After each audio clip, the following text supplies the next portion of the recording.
ang kaligtasan po ba ay nawawala sa isang tao? Kapatid, yung paniniwala ng Baptist, once saved, always saved. Naligtas ka na ngayon, dire-diretso na yung kahit ano pa gawin mo, sabi ni Pastor Tuason, kahit mangalo niya ka, pumatay ka, magnakaw ka, magdrugs ka, kasi naligtas ka na, ligtas ka na forever. Wala sa Biblia yun. In fact, walang sitas na ganun. Once saved, always saved. No. Maiwawala ng tao ang kaligtasan. Pwede mong maiwala yun eh. Pakinggan mo, sabi sa Colosas, ha? Colosas 1:13, na siyang nagligtas sa atin sa kapangyarihan ng kadiliman. Ligtas na ito, mga taga-Colosas. Naligtas na sila. Sabi ni Pablo sa mga taga-Colosas, siya ang nagligtas sa atin sa kapangyarihan ng kadiliman. Ligtas na sila, hindi pa. Past tense na yun eh. Nagligtas sa atin. Who saved us from the power of darkness. Ligtas na sila, no? Mawawala pa ba yung kaligtasan nila? Sabi rin ni Pablo sa Colosas din, sa Kapitulo 2 ka lang babasa. Basa. Sino man ay huwag manakawan ng gantimpala sa inyo sa pamamagitan ng kusang pagpapakababa at pagsamba sa mga anghel. Yun palang kaligtasan na natamo ng taga-Colosas, maaaring manakaw. Pag nagkusa kang magpakababa at sumamba ka sa anghel, din yung ginagawa sa Katoliko. Huwag kayong magagalit, mga Katoliko. Hindi ko lang kasi matiis eh. Ang mga Katoliko, sinasabihan nila, ang mga miyembro sumasamba sa anghel. Kay Miguel Arcangel, kay Gabriel, kay Anghel Gabriel. Alam nyo, pag sumamba ka sa anghel, mawawala yung gantimpala, mananakaw sa'yo, maaalis. Bakit? Kausapin natin mismo ang anghel.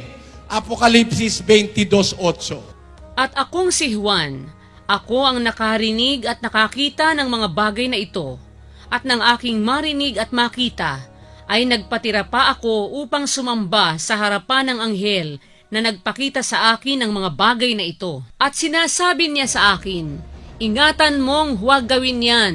Ako'y kapwa mo alipin at ng iyong mga kapatid na mga propeta at ng mga tumutupad ng mga salita ng aklat na ito, sumamba ka sa Diyos. Sabi nung anghel mismo, yung nagpakita kay San Juan ng mga mangyayari sa hinaharap, nung makita ko yung mga bagay, nagpatira pa ako sa harapan ng anghel na nagpakita sa akin ng bagay na ito. Pero ang sabi nung anghel, huwag mong gawin yan. Ako rin ay kapwa mo alipin. At ng iyong mga kapatid na tumutupad ng salita ng aklat na ito, sumamba ka sa Diyos. So, bawal pala sa Kristiyano sumamba sa anghel.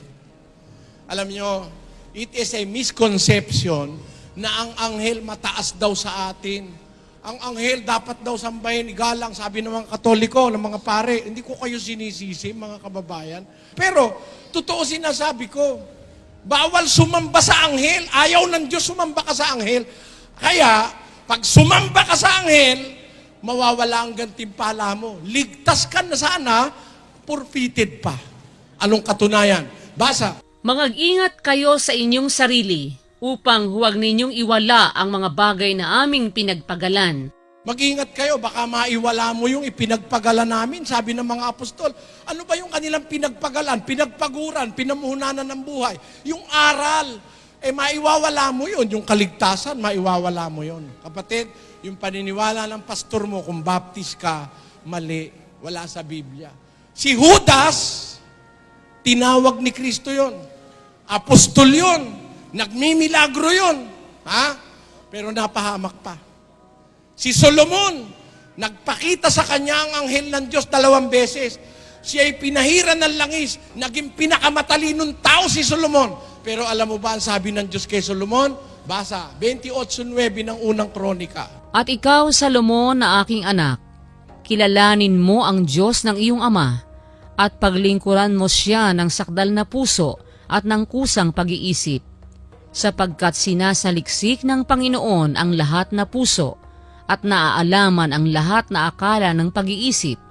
Kung iyong hanapin siya, ay masusumpungan siya sa iyo, ngunit kung pabayaan mo siya, kanyang itatakwil ka magpakailanman.